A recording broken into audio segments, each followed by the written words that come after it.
আসসালামু আলাইকুম। ইনফিনিটি ম্যাথমেটিক্সে আপনাদের সবাইকে স্বাগতম। আজকে আমি বোর্ডে যে টপিকটি লিখেছি সেটা হচ্ছে ভার্ব। ভার্ব নিয়ে আমাদের ম্যাক্সিমাম স্টুডেন্টের ভার্ব নিয়ে সমস্যা। রাইট ফর্ম অফ ভার্ব আমরা করতে গিয়ে সমস্যায় পড়ে যাই। সমস্যা পড়ার কারণ হচ্ছে আমরা ভার্বের যে ফর্মগুলো রয়েছে সেগুলো বুঝতে পারিনি। ভার্বের যে ফর্মগুলো রয়েছে সেগুলো বুঝতে পারি না। তার কারণে আমরা রাইট ফর্ম অফ ভার্বে অনেক জায়গায় সমস্যা মনে করি। তো আমরা আজকে ভার্বকে বিস্তারিতভাবে বোঝার চেষ্টা করব। ভার্ব ভার্ব প্রধানত হচ্ছে দুই প্রকার।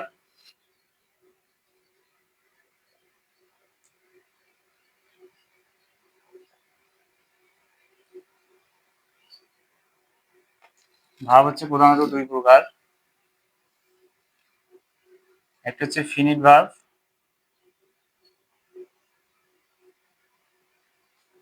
আর একটা হচ্ছে নন ফিনিট ভার্ব।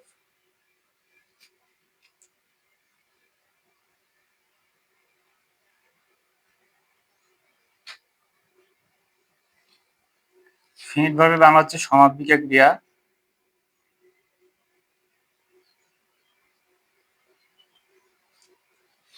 নন ফিনিট ভার্বের বাংলা হচ্ছে অসমাপিকা ক্রিয়া।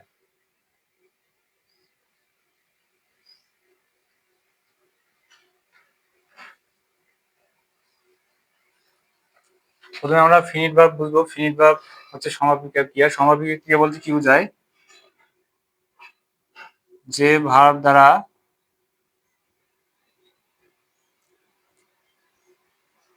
বাক্যের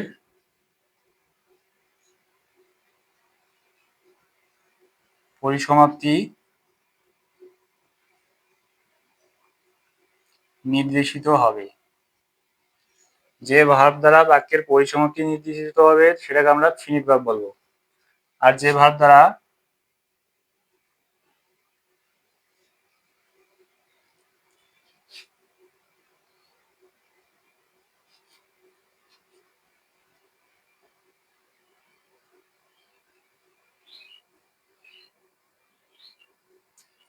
দ্বারা বাক্যের পরিসমাপ্তি নির্দেশিত হবে না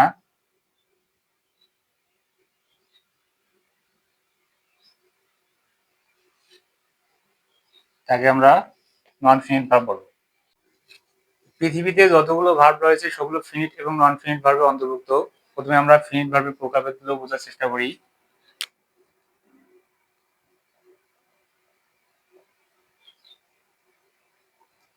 ফিনিট ভার্বকে আমরা প্রধানত চার ভাগে ভাগ করি। একটি হচ্ছে ট্রানজিটিভ ভার্ব,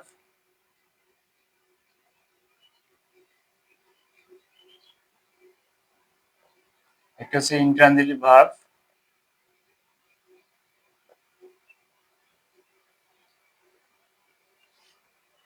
এবার হচ্ছে লিঙ্কিং ভার্ব,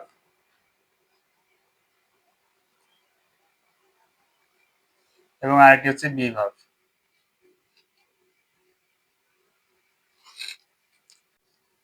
তো ধারাবাহিকভাবে আমরা এখন transitive verb, intransitive verb, linking verb এবং বি ভার্ব এগুলো দেখব। প্রথমে আমরা দেখি হচ্ছে ট্রানজিটিভ ভার্ব।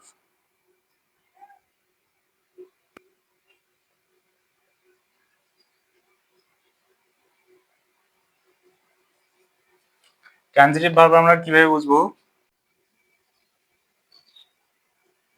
যে ভার্বের পরে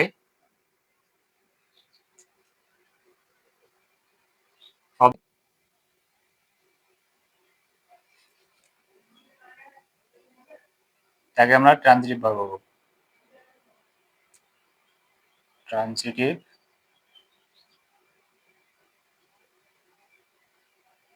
ভার্ব বলে। যে ভার্বের পরে অবজেক্ট থাকবে তাকে আমরা ট্রানজিটিভ ভার্ব বলবো। যে একটা উদাহরণের সাথে বোঝার চেষ্টা করি।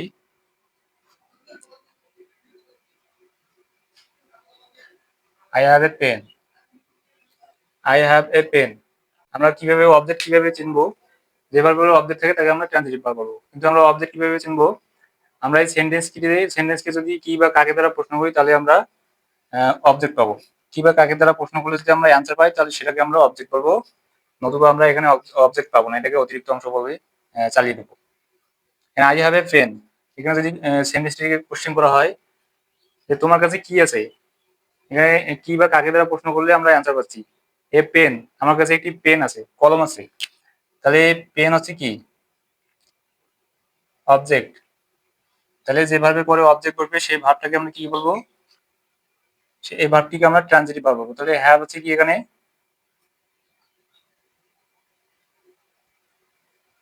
Transitive verb.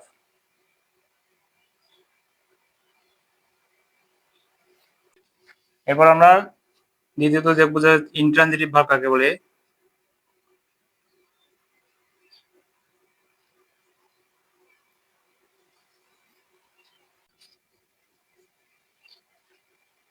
যে ভার্বের পরে অবজেক্ট থাকবে না বা অবজেক্ট থাকে না,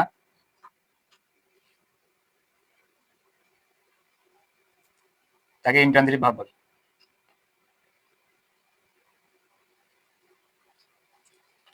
যে ভার্বের পরে অবজেক্ট থাকে না তাকে ইনট্রানজিটিভ ভার্ব বলে। ইনট্রানজিটিভ ভার্বের একটা যদি আমরা উদাহরণ দেই,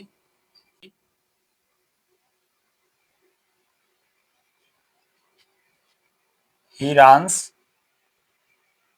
ফাস্ট, সে খুব দ্রুত দৌড়ায়। সে খুব দ্রুত দৌড়ায়, এখানে কি বা কাকে দ্বারা প্রশ্ন করলে আমরা কোনো অ্যান্সারই পাই না। এখানে কিভাবে হি রানস ফার্স্ট, সে দ্রুত দৌড়ায়। এখানে কোশ্চেন যদি করতে হয় আমাদেরকে এভাবে করতে হবে, সে কিভাবে দৌড়ায় বা কেমন দৌড়ায়, তাহলে আমরা বলবো যে দ্রুত দৌড়ায়। তাহলে কি বা কাকে দ্বারা প্রশ্ন করলে আমরা এখানে কোনো অ্যান্সার পাচ্ছি না, তাহলে এখানে কোনো অবজেক্টই নেই। তাহলে এটিকে আমরা কি বলবো, এই রানস হচ্ছে intransitive verb. Intransitive verb.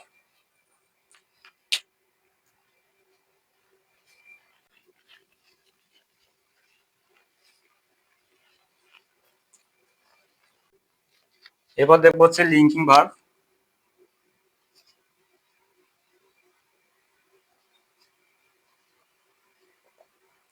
Linking verb আমরা কিভাবে বুঝবো, লিঙ্কিং ভার্বের সংজ্ঞায় বলা আছে যে ভার্বের পর নাউন অথবা প্রোনাউন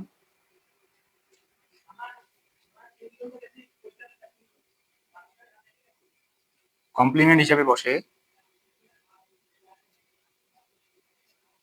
যে ভার্বের পরে নাউন অথবা প্রোনাউন কমপ্লিমেন্ট হিসেবে বসে তাকে আমরা লিঙ্কিং ভার্ব বলি। তাকে লিঙ্কিং ভার্ব বলে। তাহলে লিঙ্কিং ভার্ব বুঝতে গেলে আমাদেরকে আগে কমপ্লিমেন্ট বুঝতে হবে। কমপ্লিমেন্ট বলতে আমরা কি বুঝি, কমপ্লিমেন্ট হচ্ছে এমন কিছু শব্দ বা শব্দগুচ্ছ যেগুলো সাবজেক্ট এবং অবজেক্টের ভিতর সম্পর্ক স্থাপন করে। যদি আমরা এক্সাম্পল একটা দেই, লিঙ্কিং ভার্ব যুক্ত একটা সেন্টেন্সের,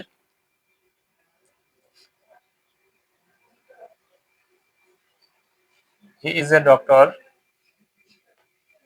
হি ইজ এ ডক্টর। আমরা আমাদের ট্রানজিটিভ ভার্ব বুঝতে হলে কমপ্লিমেন্ট বুঝতে হবে। কমপ্লিমেন্ট বুঝতে হলে আমাদেরকে বুঝতে হবে সাবজেক্ট এবং অবজেক্ট এই দুটি অভিন্ন ব্যক্তি কিনা। সাবজেক্ট এবং অবজেক্ট এই দুটি যদি অভিন্ন ব্যক্তি হয় তাহলে আমরা এই যে ভার্বটি থাকবে লিঙ্কিং ভার্ব বলতে পারবো। এখানে হি এবং ডক্টর দুটি অভিন্ন ব্যক্তি, হিও যে, ডক্টর হচ্ছে সে। যদি সাবজেক্ট এবং এখানে অবজেক্ট যদি অভিন্ন হয়, অভিন্ন ব্যক্তি হয়, তখন আমরা এই ভার্বটিকে লিঙ্কিং ভার্ব বলতে পারবো।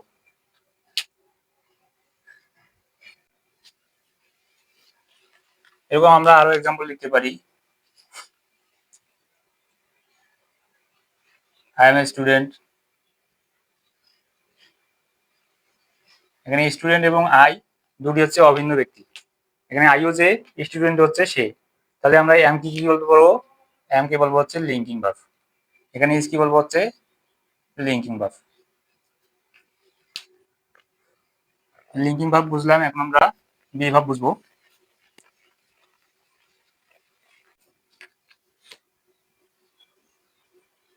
এবার হচ্ছে বি ভার্ব। বি ভার্বের সংজ্ঞা আছে যে ভার্বের পরে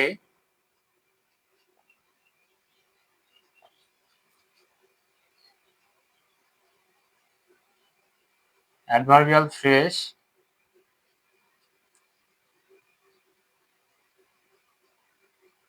কমপ্লিমেন্ট হিসেবে বসে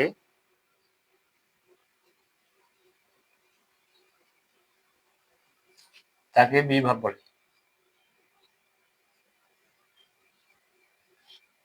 যে ভার্বের পরে অ্যাডভার্বিয়াল ফ্রেজ কমপ্লিমেন্ট হিসেবে বসে তাকে বি ভার্ব বলে। এখন বি ভার্ব বুঝতে গেলে আমাদেরকে অ্যাডভার্বিয়াল ফ্রেজ বুঝতে হবে। অ্যাডভার্বিয়াল ফ্রেজ যদি কমপ্লিমেন্ট হিসেবে বসে তাহলে আমরা সেটাকে বি ভার্ব বলতে পারবো। একটা এক্সাম্পলের সাহায্যে যদি দেখি, ক্লাসরুম, এখানে আই এবং এখানে এই যে ক্লাসরুমে থাকা ব্যক্তি হচ্ছে অভিন্ন ব্যক্তি, তাহলে আমরা এটিকে কমপ্লিমেন্ট বলতে পারবো।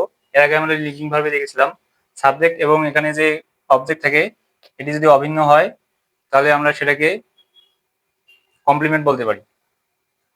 তো এই কমপ্লিমেন্টটি কিরকম, এর আগে ছিল এটি ছিল অবজেক্ট, কিন্তু এখানে লেখা আছে অ্যাডভার্বিয়াল ফ্রেজ।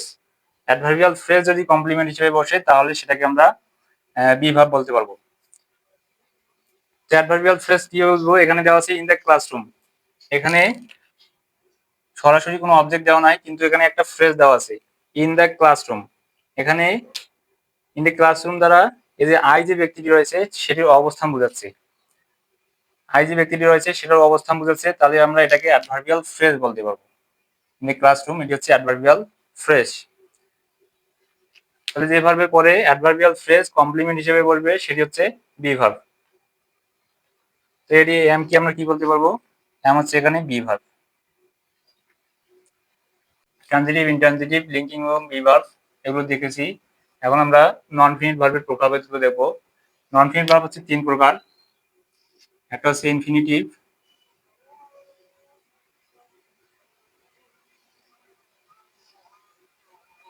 একটা হচ্ছে জিরান্ড, আর একটা হচ্ছে পার্টিসিপল। পার্টিসিপল, ইনফিনিটিভ, জিরান্ড এবং পার্টিসিপল এই তিনটি ভার্ব হচ্ছে নন ফিনিট ভার্ব। প্রথমে আমরা ইনফিনিটিভ বোঝার চেষ্টা করি।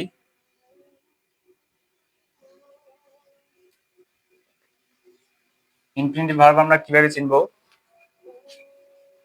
যখন টু প্লাস ভি ওয়ান অর্থাৎ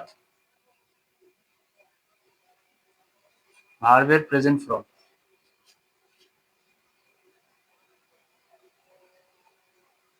এরকম থাকবে, টু প্লাস যদি আমরা ভি ওয়ান দেখি তাহলে সেটাকে আমরা কি বলবো, ইনফিনিটিভ বলবো।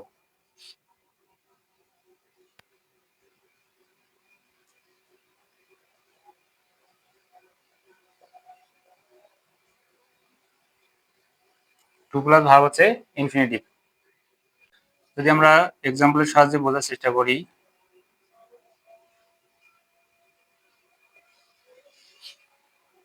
Two is human, to eat is human, মানুষ মাত্র হচ্ছে ভুল।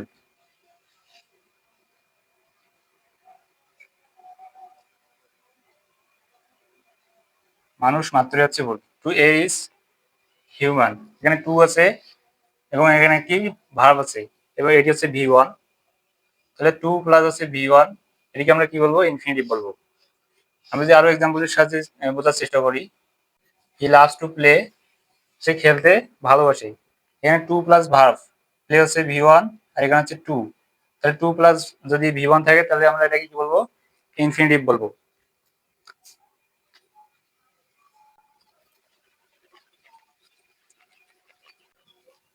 এরপরে বলবো হচ্ছে জিরান্ড।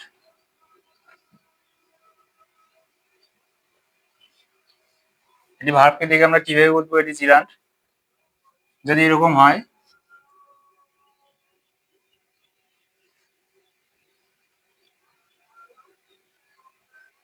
ভার্বের প্রেজেন্ট ফর্মের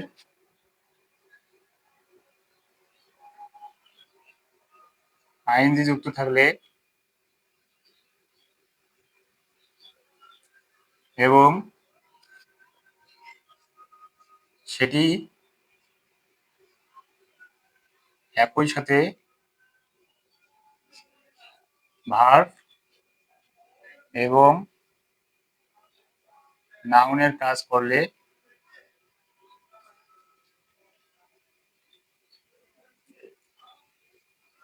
সেই ভার্বটিকে আমরা কি বলবো, সেই ভার্বটি বলবো হচ্ছে জিরান্ড।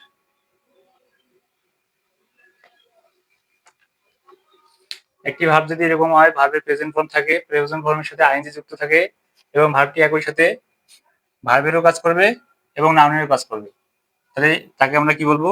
জিরান বলবো। তাহলে জিরান হতে গেলে অবশ্যই একটি শর্ত থাকতে হবে, দুটি শর্ত থাকতে হবে। এটি হচ্ছে ভার্বের সাথে আইএনজি যুক্ত থাকতে হবে এবং সেটিকে ভার্ব এবং নাউন উভয় রূপে ক্রিয়া করতে হবে, তাহলে আমরা সেটাকে জিরান বলতে পারবো। একটি এক্সাম্পলের সাহায্যে আমরা বোঝার চেষ্টা করি। Reading books is increases knowledge. Reading books is increases knowledge. বই পড়া আমাদের জ্ঞানকে বৃদ্ধি করে। বই পড়া আমাদের জ্ঞানকে বৃদ্ধি করে। এখানে রিডিং, এখানে একটি রিড হচ্ছে ভার্ব, রিড হচ্ছে V1, এটার সাথে হচ্ছে আইএনজি, আইএনজি হয়ে গেলে এখানে হয়েছে reading. Reading books is increases knowledge, এখানে ইজ হচ্ছে মেন ভার্ব, ইজকে আমরা বলবো হচ্ছে ফিনিট ভার্ব, ইজকে আমরা বলবো ফিনিট ভার্ব। আমাদেরকে মনে রাখতে হবে, একটি সেন্টেন্সে একটি মাত্র ফিনিট ভার্ব থাকবে এবং একাধিক নন ফিনিট ভার্ব থাকতে পারে। সেটি নন ফিনিট ভার্বের মধ্যে জিরান্ড হতে পারে, ইনফিনিটিভ হতে পারে, আবার পার্টিসিপল হতে পারে, কিন্তু একটি সেন্টেন্সে ফিনিট ভার্ব থাকবে শুধু একটি। তো ইজ হচ্ছে আমাদের এখানে ফিনিট ভার্ব। এছাড়া আরেকটি ভার্ব আছে, সেটা হচ্ছে রিড এবং এটির সাথে আইএনজি যুক্ত ফর্ম আছে। তো এটিকে আমরা কি বলবো? এটিকে তো আমরা ইনফিনিটিভ বলতে পারবো না, এটি অবশ্যই নন ফিনিট ভার্ব হবে। নন ফিনিট ভার্বের মধ্যে হয় ইনফিনিটিভ হবে, নাকি জিরান্ড হবে, নাহলে পার্টিসিপল হবে। তো আমরা এখানে এটাকে ইনফিনিটিভ বলতে পারবো না, কারণ হচ্ছে কি, এখানে ইনফিনিটিভ হতে গেলে আমাদের এর আগে দেখলাম ইনফিনিটিভ হওয়ার শর্ত হচ্ছে ভার্বের যে প্রেজেন্ট ফর্ম সেটি আগে টু থাকতে হবে। এখানে টু নাই, টু তো নাই, তো আমরা এটাকে ইনফিনিটিভ বলতে পারবো না। আবার জিরান্ডের সঙ্গে আছে ভার্বের প্রেজেন্ট ফর্মের সাথে আইএনজি যুক্ত থাকলে এবং সেটি একই সাথে ভার্ব এবং নাউনের কাজ করলে সেটিকে আমরা জিরান্ড বলতে পারবো। এখানে ভার্বের প্রেজেন্ট ফর্মের সাথে আইএনজি যুক্ত আছে এবং আমাদেরকে আরেকটি শর্ত দেখতে হবে, ভার্ব এবং নাউনের কাজ করতেছে কিনা। তো এটি ভার্বের কাজ করতেছে, এটি হচ্ছে নন ফিনিট ভার্ব। যেহেতু একটি ফিনিট ভার্ব আছে, তাহলে এটিকে আমরা নিশ্চিন্তে বলতে পারি এটা হচ্ছে নন ফিনিট ভার্ব, এটা হচ্ছে নন ফিনিট ভার্ব। কিন্তু নন ফিনিট ভার্বের মধ্যে এটি হবে জিরান্ড। জিরান্ড কেন হবে? কারণ এটি একই সাথে ভার্বের কাজ করতেছে, নন ফিনিট ভার্ব, আবার এখানে সাবজেক্টের জায়গা হচ্ছে। আমরা জানি অবশ্যই সাবজেক্ট কি হয়? নাউন অথবা প্রোনাউন হয়। যদি সাবজেক্ট নাউন এবং প্রোনাউন হয় এবং এখানে রিডিং এটি হচ্ছে সাবজেক্টের জায়গায় বসেছে, তো আমরা এটাকে অবশ্যই নাউন বলতে পারি। আবার এটি একই সাথে ভার্বেরও কাজ করতেছে, তো আমরা রিডিং কে বলতে পারি হচ্ছে জিরান্ড।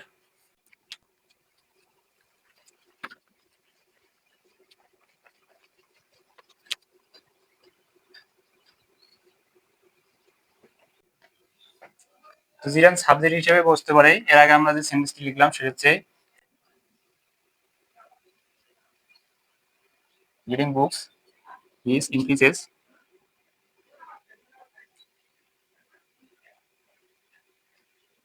Knowledge. Reading books is increases knowledge. তো এখানে রিডিং হচ্ছে জিরান্ড, এটা হচ্ছে জিরান্ড ভার্ব এবং এটা হচ্ছে নন ফিনিট ভার্ব।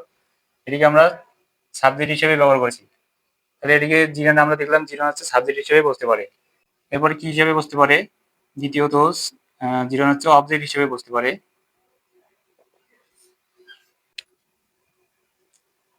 আই এনজয়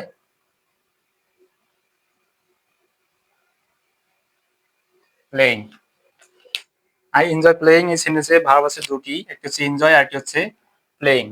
এর মধ্যে এনজয় হচ্ছে আমাদের ফিনিট ভার্ব, এনজয় হচ্ছে ফিনিট ভার্ব, আর এখানে প্লেইং হচ্ছে নন ফিনিট ভার্ব। নন ফিনিট ভার্বের মধ্যে এটি কি হবে? ইনফিনিটিভ জিরান নাকি পার্টিসিপল?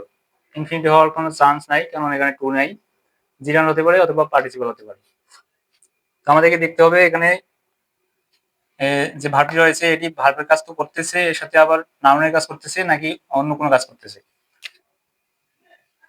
তো এখানে যদি আমরা সেন্টেন্সটিকে একটা কোশ্চেন করি, সেন্টেন্সে এখানে দেওয়া আছে আই এনজয় প্লেইং, আমি খেলতে পছন্দ করি, আমি খেলতে পছন্দ করি। তো এটিকে যদি আমরা কোশ্চেন করি তুমি কি করতে পছন্দ করো, তখন আমরা অ্যান্সার পাবো হচ্ছে খেলতে, প্লেইং। যদি কি বা কাকে দ্বারা প্রশ্ন করি তাহলে আমরা অবজেক্ট পাই। অবজেক্ট অবশ্যই কি হয়? নাউন অথবা প্রোনাউন হয়। তো এটিও নাউন অথবা প্রোনাউন হবে।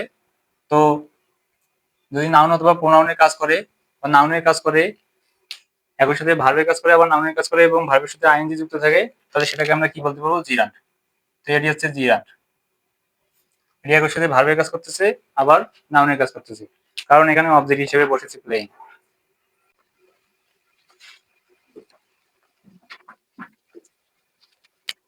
সর্বশেষ দেখবো হচ্ছে পার্টিসিপল। প্রথমত আমাদেরকে বুঝতে হবে পার্টিসিপল কাকে বলে। পার্টিসিপল হচ্ছে ভার্বের যে ফর্ম,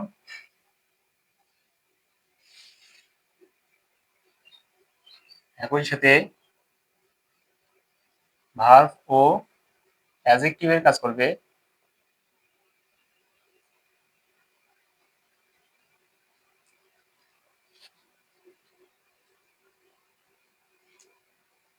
তাকে আমরা পার্টিসিপল বলবো। তাকে পার্টিসিপল বলে। ভার্বের যে ফর্ম একই সাথে ভার্ব ও অ্যাডজেক্টিভের কাজ করে, তাকে পার্টিসিপল বলে। পার্টিসিপল হচ্ছে 3 প্রকার। প্রথম হচ্ছে প্রেজেন্ট পার্টিসিপল,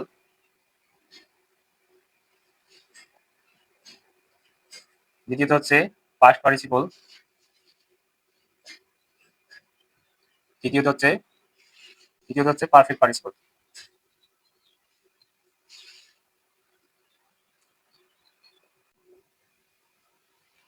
এখন আমরা ধারাবাহিকভাবে প্রেজেন্ট, পাস্ট এবং পারফেক্ট পার্টিসিপল উদাহরণ সহ দেখব। প্রথমে আমরা প্রেজেন্ট পার্টিসিপল দেওয়ার চেষ্টা করি।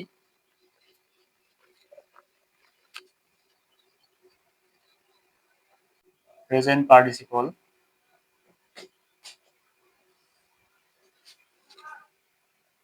ভার্বের প্রেজেন্ট ফর্ম প্লাস হচ্ছে আইএনজি। ভার্বের এই ফর্মটি যদি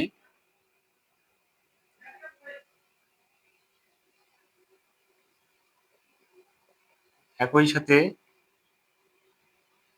ভার্ব ও অ্যাডজেক্টিভ এর কাজ করে,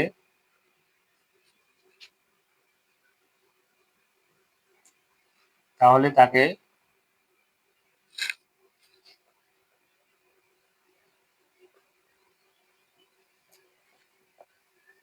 প্রেজেন্ট পার্টিসিপল বলে। ভার্ব প্লাস আইএনজি যুক্ত ফর্ম যদি একই সাথে ভার্ব ও অ্যাডজেক্টিভের কাজ করে, তাহলে তাকে প্রেজেন্ট পার্টিসিপল বলে। এর আগে আমরা জিরান্ডে দেখেছিলাম ভার্বের আইনজি যুক্ত ফর্ম ভার্ব ও নাউনের কাজ করতো, কিন্তু এখানে পার্টিসিপলে কি হবে? পার্টিসিপলে ভার্ব ও অ্যাডজেক্টিভের কাজ করবে। জিরান্ড এবং প্রেজেন্ট পার্টিসিপল এই দুটির মধ্যে পার্থক্য হচ্ছে এইটি। জিরান্ড হচ্ছে কি করে? জিরান্ড হচ্ছে ভার্ব ও নাউনের কাজ করে। আর হচ্ছে পার্টিসিপল কি করে? প্রেজেন্ট পার্টিসিপল কি করে? প্রেজেন্ট পার্টিসিপল করে হচ্ছে ভার্ব ও অ্যাডজেক্টিভের কাজ। এই যে এটি হচ্ছে জিরান্ড এবং প্রেজেন্ট পার্টিসিপল এই দুটির মধ্যে পার্থক্য। এবং এই দুটি ফর্ম হচ্ছে একই, V1 প্লাস হচ্ছে আইএনজি। আমাদেরকে এটা অবশ্যই মনে রাখতে হবে। ঠিক স্টুডেন্টরা ঠিক এই জায়গায় কনফিউশন তৈরি করে দেয়। আমরা যদি ভি প্লাস আইএনজিতে যদি দেখি কোনো জায়গায়, সেটাকে জিরান বলবো নাকি প্রেজেন্ট পার্টিসিপল বলবো, সেটা আমাদেরকে সেন্টেন্সের অর্থ বুঝতে হবে। তো সেন্টেন্সে এটি ভার্ব এবং নাউনের কাজ করতেছে নাকি ভার্ব ও অ্যাডজেক্টিভের কাজ করতেছে, এই দুটির উপর নির্ভর করে আমরা এই দুটি ভার্বকে আইডেন্টিফাই করব।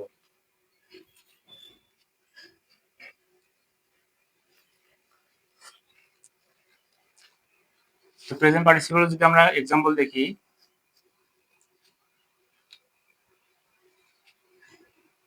I saw a flying bird.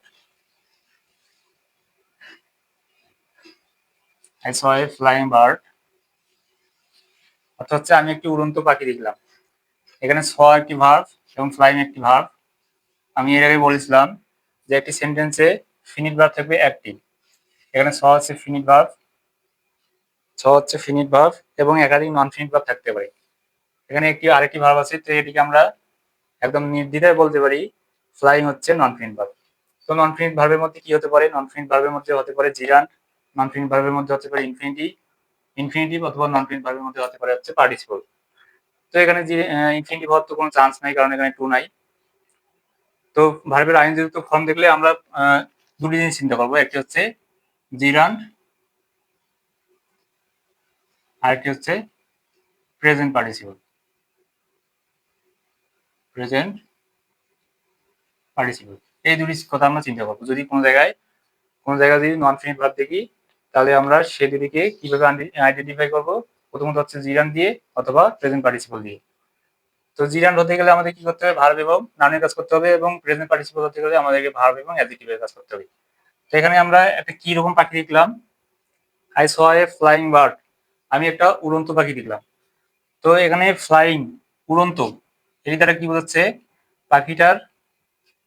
পাখিটার অবস্থা বোঝাচ্ছে। তো এখানে পাখিটার যদি অবস্থা বোঝায়, তাহলে এটাকে আমরা কি বলতে পারবো? অ্যাডজেক্টিভ বলতে পারবো।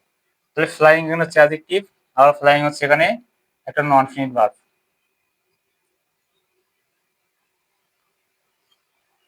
এবং এই নন ফিনিট ভার্বটাকে আমরা কি বলতে পারি? এটাকে নন ফিনিট ভার্ব না লিখে আমরা লিখতে পারি হচ্ছে প্রেজেন্ট পার্টিসিপল।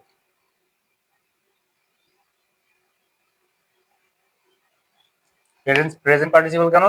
কারণ একই সাথে ভার্বের কাজ করতেছে এবং অ্যাডজেক্টিভের কাজ করতেছে। এবার পার্টিসিপলের আরেকটি ফর্ম হচ্ছে পাস্ট পার্টিসিপল।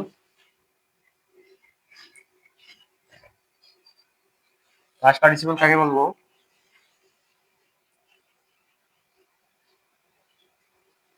ভার্বের পাস্ট পার্টিসিপল ফর্ম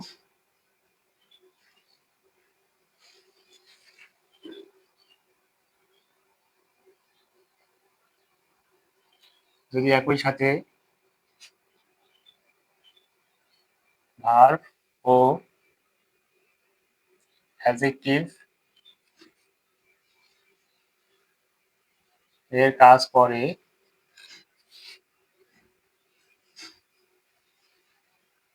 তাহলে তাকে পাস্ট পার্টিসিপল বলে।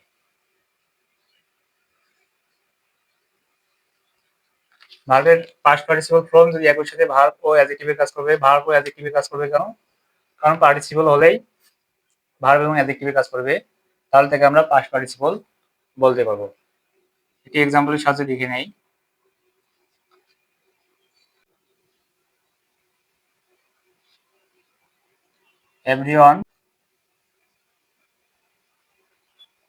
Everyone respect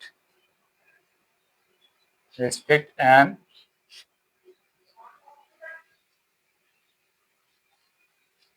educated person. Everyone respect and educated person, এখানে ভার্ব হচ্ছে কয়টি? এখানে একটি ভার্ব রেসপেক্ট এবং এখানে একটি ভার্ব হচ্ছে এডুকেটেড। এটা হচ্ছে ফিনিট ভার্ব এবং এটি হচ্ছে নন ফিনিট ভার্ব। তো ফিনিট ভার্ব আর কি নন ফিনিট ভার্ব পেলাম। নন ফিনিট ভার্বের মধ্যে এটি হচ্ছে পার্টিসিপল হবে, ইনফিনিটি হবে, না হলে জিরান্ড হবে। ইনফিনিটিভ হওয়ার কোনো চান্স নাই, টু নাই, তাহলে জিরান্ড হবে, অথবা জিরান্ড হওয়ার কোনো চান্স নাই, কারণ এখানে ভার্বের সাথে আইএনজি যুক্ত ফর্ম নাই। আবার এডুকেটেড আছে, ভার্বের পাস্ট ফর্ম আছে, ভার্বের পাস্ট পার্টিসিপল ফর্ম আছে। আবার ভার্বের পাস্ট পার্টিসিপল এর সাথে যদি আবার কি করে ভার্ব ও অ্যাডজেক্টিভের কাজ করে, তাহলে তাকে পাস্ট পার্টিসিপল বলতে পারবো। সেখানে দেখতে হবে আমাদের অ্যাডজেক্টিভের কাজ করতেছে কিনা। ভার্বের কাজ তো করতেছে, অ্যাডজেক্টিভের কাজ করতেছে কিনা সেটা দেখতে হবে। Everyone respect and educated people, প্রত্যেকেই শিক্ষিত লোককে সম্মান করে।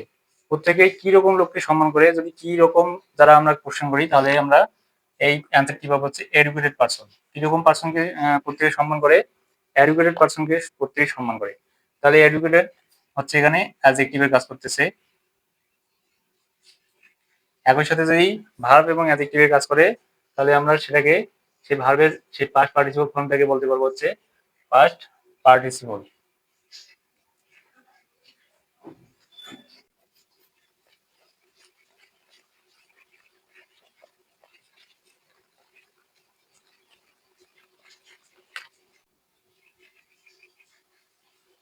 এবার পার্টিসিপল আর আরেকটি ফর্ম হচ্ছে perfect participle. Perfect participle form হচ্ছে এরকম, হ্যাভিং প্লাস V3, অর্থাৎ ভার্বের পাস্ট পার্টিসিপল ফর্ম যদি একই সাথে পার্টিসিপল হলে কিসে কাজ করবে? ভার্ব ও অ্যাডজেক্টিভে কাজ করে,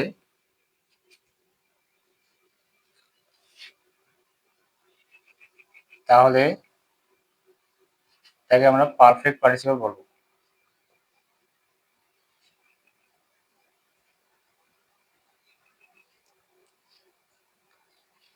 ভার্বের হ্যাভিং প্লাস V3 যদি একই সাথে ভার্ব ও অ্যাডজেক্টিভে কাজ করে, তাহলে তাকে আমরা পারফেক্ট পার্টিসিপল বলবো। এক্সাম্পলের সাথে দেখি,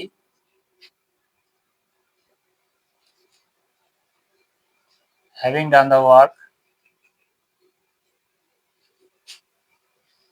উই ওয়েন্ট হোম।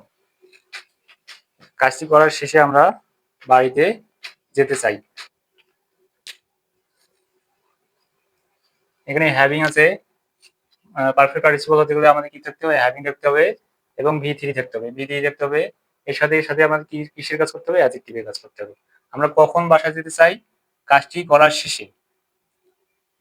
যদি কখন দ্বারা আমরা প্রশ্ন করি, তাহলে এই অ্যান্সারটি পাবো, having done the work we went home, অর্থাৎ কাজটি করার শেষে আমরা বাসায় যেতে চাই। তাহলে এখানে হ্যাভিং ডান এই দুটি কিসের কাজ করতেছে? হচ্ছে অ্যাডজেক্টিভের কাজ করতেছে। তাহলে একই সাথে ভার্ব এবং অ্যাডজেক্টিভের কাজ করলে সেটাকে আমরা পার্টিসিপল বলি। আবার যদি সেখানে হ্যাভিং এবং V3 থাকে, সেই পার্টিসিপলকে আমরা বলবো হচ্ছে পারফেক্ট পার্টিসিপল। আশা করি ভার্বের প্রকারভেদ সম্পর্কে আপনাদের কনফিউশন গুলো দূর হয়ে গেছে।